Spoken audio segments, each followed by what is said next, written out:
ఈ లక్షణాలు కనిపిస్తే పక్షవాతం అని నిర్ధారించుకోండి. పక్షవాతం వచ్చిన వారు ఈ ఫుడ్స్ ని ఎట్టి పరిస్థితులలో తాకకూడదు.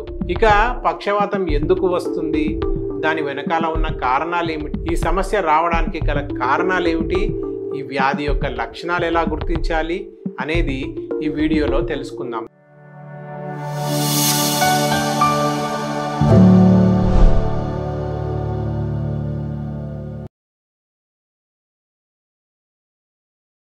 ఆయుర్వేదంతో పక్షవాతాన్ని పూర్తిగా నయం చేసుకోవచ్చా? పెరాలసిస్ లేదా పక్షవాతం అంటే శరీరంలోని ఒక వైపు భాగం పడిపోవడం. దీన్నే హెమిప్లేజియా అని పిలుస్తుంటారు. హెమి అంటే సగం అని అర్థం, ప్లేజియా అంటే పెరాలసిస్ అని అర్థం. అసలు పక్షవాతం ఎందుకు వస్తుంది?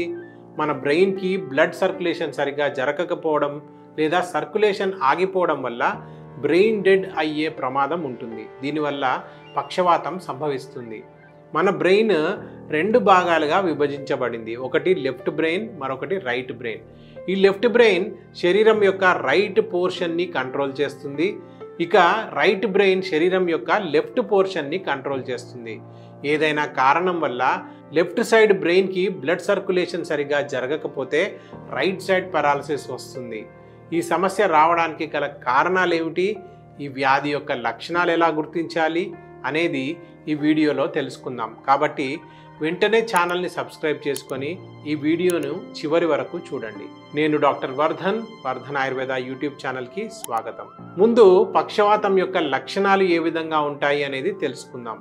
పక్షవాతంలో మజిల్స్ వాటి యొక్క స్పర్శని కోల్పోతాయి. అదేవిధంగా ఏ సైడ్ అయితే పక్షవాతం వచ్చిందో అటు సైడు చెయ్యి మరియు కాలు బలహీన పడిపోతాయి, స్పర్శని కోల్పోతాయి.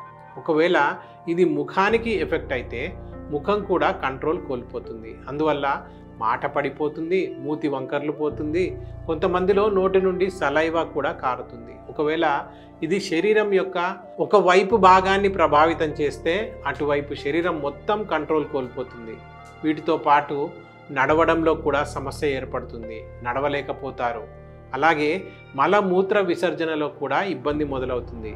లక్షణాలు ఈ విధంగా ఉంటాయి. ఇక పక్షవాతం ఎందుకు వస్తుంది, దాని వెనకాల ఉన్న కారణాలు ఏమిటి అనే విషయానికి వస్తే మొట్టమొదట ముఖ్యమైన కారణం స్ట్రోక్. స్ట్రోక్ అంటే బ్రెయిన్కి బ్లడ్ యొక్క సరఫరా ఆగిపోవడం లేదా సరిగా అందకపోవడం. బ్రెయిన్కి రక్తాన్ని సరఫరా చేసే రక్తనాళాలు రక్తాన్ని అందించలేకపోతాయి. దీనివల్ల బ్రెయిన్ టిష్యూ మరియు సెల్స్కి ఆక్సిజన్ మరియు న్యూట్రిషన్స్ అందవు. ఆక్సిజన్ మరియు న్యూట్రియంట్స్ అందకపోవడం వల్ల బ్రెయిన్ సెల్స్ మరణిస్తాయి. స్ట్రోక్ రావడానికి చాలా రకాల కారణాలు ఉన్నాయి. అందులో ప్రధానమైనది థ్రాంబోసిస్ అంటే రక్తనాళంలో రక్తం గడ్డగట్టడం, ప్రసరణ వ్యవస్థ ద్వారా రక్త ప్రవాహానికి ఆటంకం కలగడం. కొంతమందిలో బ్లడ్ ప్రెషర్ అధికంగా ఉండడం కూడా కొన్నిసార్లు ఈ సమస్యకు కారణమవుతుంది. రెండవ కారణం మల్టిపుల్ స్క్లీరోసిస్. మల్టిపుల్ స్క్లీరోసిస్ అనేది కేంద్ర నాడీ వ్యవస్థను ప్రభావితం చేసే దీర్ఘకాలిక వ్యాధి. ఇది శరీర రోగ నిరోధక వ్యవస్థ నరాల యొక్క రక్షణ కవచంపై దాడి చేసినప్పుడు సంభవిస్తుంది. మూడవ కారణం బ్రెయిన్ హెమరేజ్. ఈ బ్రెయిన్ హెమరేజ్ దీనిని మెదడు రక్తస్రావం లేదా ఇంట్రాక్రేనియల్ రక్తస్రావం అని కూడా పిలుస్తారు. ఇది మెదడులోని రక్తనాళం చిట్లి సంభవించే ప్రాణాంతకమైన పరిస్థితి. ఇది మెదడు కణజాలం లోపల లేదా మెదడు మరియు స్కల్ మధ్య సంభవించవచ్చు. నాలుగవ కారణం బ్రెయిన్ ఇన్ఫెక్షన్. పోలియో మైలైటిస్ వంటి ఇన్ఫెక్షన్ మెదడు మరియు వెన్నుపాములో ఉన్న కణాలను నాశనం చేయడం ద్వారా పక్షవాతానికి కారణమవుతాయి. ఐదవ కారణం బ్రెయిన్ ట్యూమర్. ఆరవ కారణం ఆటో ఇమ్యూన్ డిసీజ్. కొన్ని రకాల వ్యాధులు శరీరంలో ఉండే రోగనిరోధక వ్యవస్థ నరాలపై దాడి చేస్తాయి. దీనివల్ల మెదడు మరియు శరీరంలోని మిగిలిన భాగాల మధ్య కమ్యూనికేషన్ సమస్యలు ఏర్పడతాయి. ఈ సమస్యకి ట్రీట్మెంట్ చాలా ప్రధానమైంది. ఈ విషయంలో నేను మీకు సజెస్ట్ చేసేది ఏమిటంటే ఆయుర్వేద మందులను వాడమని సిఫార్సు చేస్తాను. ఎందుకంటే ఆయుర్వేదంలో ఈ సమస్యకి శక్తివంతమైన మెడిసిన్స్ మరియు థెరపీలు ఉన్నాయి.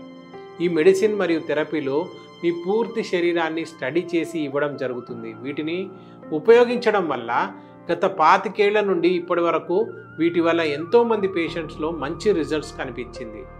అలాగే వీటి వల్ల పేషెంట్స్ పూర్తిగా రికవర్ కూడా అవ్వగలిగారు. కాబట్టి ఆయుర్వేదాన్ని ట్రై చేయండి. దాని కొరకు మీ దగ్గరలో ఉన్న ఆయుర్వేద హాస్పిటల్ని సంప్రదించవచ్చు లేదా మమ్మల్ని ఆన్లైన్లో కూడా కన్సల్ట్ అవ్వచ్చు.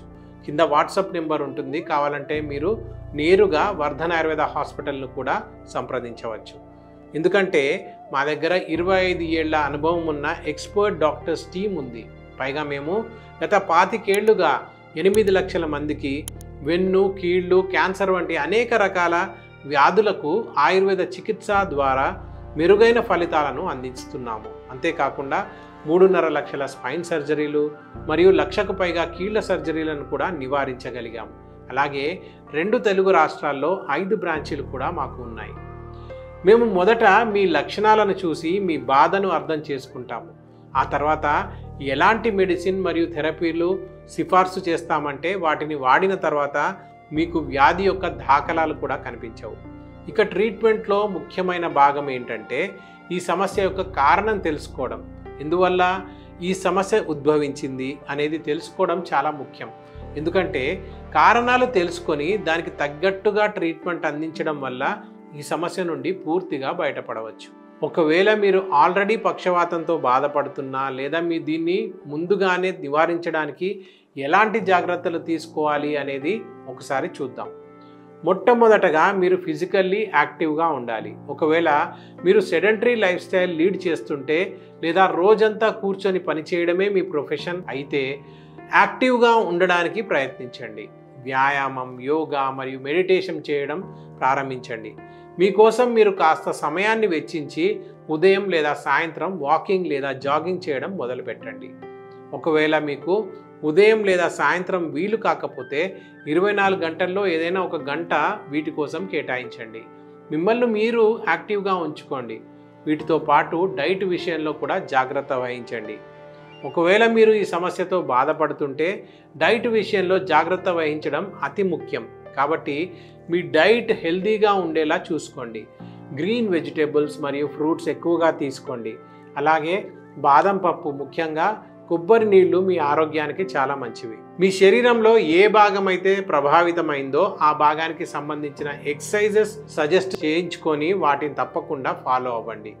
ముఖ్యంగా మీరు కొన్ని రకాల ఫుడ్స్ని అవాయిడ్ చేయాలి. అందులో ప్రధానంగా టీ, కాఫీ మరియు స్నాక్స్ వంటి పదార్థాలను దూరంగా ఉంచండి. వీలైతే వీటిని మానుకోండి. ఆల్కహాల్ మరియు కూల్ డ్రింక్స్ పూర్తిగా మానేయండి. మీ ఆరోగ్యానికి చాలా మంచిది. అలాగే ఒకవేళ మీకు మసాలా అధికంగా ఉన్న ఫుడ్స్ లేదా స్పైసీ ఫుడ్స్ తినే అలవాటు ఉంటే వాటిని కూడా అవాయిడ్ చేయడం మంచిది.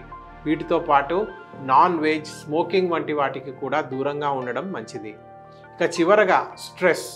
ఈ సమస్యకి స్ట్రెస్ కూడా పరోక్షంగా కారణమవుతుంది. కాబట్టి స్ట్రెస్ని దూరం చేసుకోవడానికి యోగా, మెడిటేషన్ వంటి వాటితో పాటు మీకు నచ్చిన పనిని చేస్తూ ఉండండి.